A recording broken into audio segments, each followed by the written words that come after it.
مولوي عبدالوفا عثماني د مولوي حفیظ الله حافظ پر ځای په بلخ کې د مولانا جلال الدین محمد بلخي هوایي ډګر رئیس وټاکل شو. د معرفۍ په دې مراسمو کې ګڼ شمېر سیمه ییزو چارواکو هم ګډون کړی و. د بلخ ولایت والي تغییر او تبدیل په نظام کې یو اصل وباله او د اسلام له نظره په سپارل شوي مسؤلیت خبرې وکړي او د نوي رئیس څخه یې وغوښتل چې خلکو ته صادقانه او پر وخت غوره خدمات وړاندې کړي.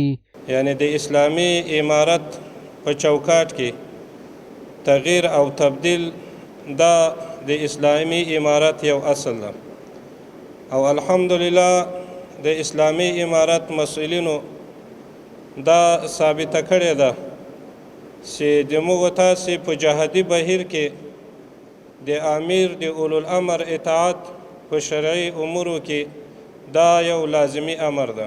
همدارنګه د ځمکني او هوایي ترانسپورت وزیر ویل چې موقف او مسؤلیت د مجاهدینو لپاره یو امانت ده.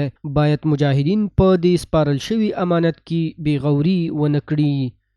دغه امانت یو دروند بار دی د هر مسؤل ته چې هر مسؤلیت سپارل کیږي ولو که د یو کور مسؤلیت هم په حدیث شریف کې راغلی چې ښځه هم په خپل کور کې د خپل خاوند د کور مسؤلیت لري او د هغه جواب ووایي.